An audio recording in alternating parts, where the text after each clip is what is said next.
boy, you see, I've been missing something. And I haven't really quite figured it out, so I've been studying my life like a scientist, and somehow I became interested in biology. You see, my mom, she wanted me to become a doctor. My dad, on the other hand, he wanted me to become a pharmacist, just like him.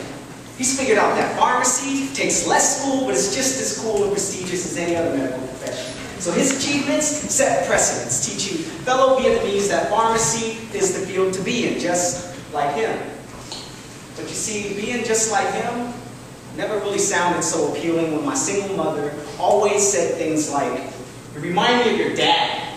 I had to go through this when I was with your dad. It's your father's fault. You're just like your dad." And I never did figure out how that works. A few times a year that I did visit, he was usually at work anyways. He was making his pay to support his wife, his 3 boys, and then kick down a little child support for me and my brother. You see, his other 2 sons. My mom was never really one to speak highly of him. And even though he wasn't a bum, still something always kept me from wanting to become just like him.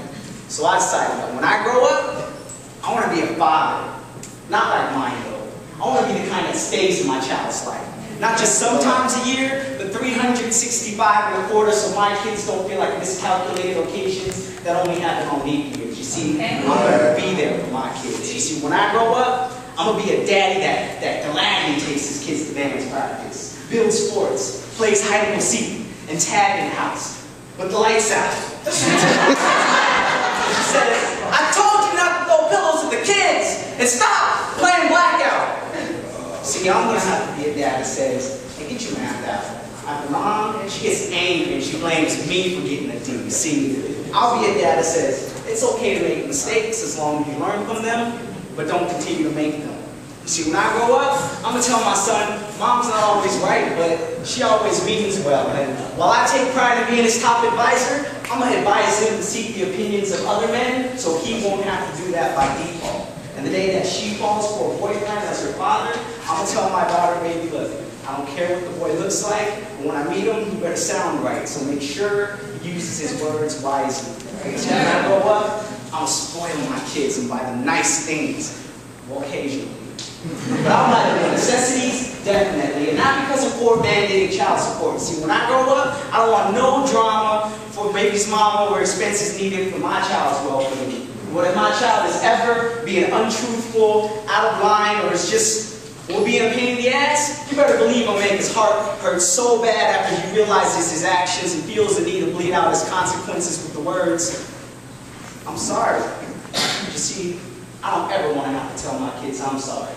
When I grow up, I'm going to be man enough to do so when I know I owe it to them. You see, when I grow up, I'm going to figure out how to be a full father figure. So once I work that out, I figure the shortage of positive fathers will be filled as the need for decent daddies decreases. You see, when I grow up, I'm going to be the best dad ever so that every boy will want to grow up to be just like me.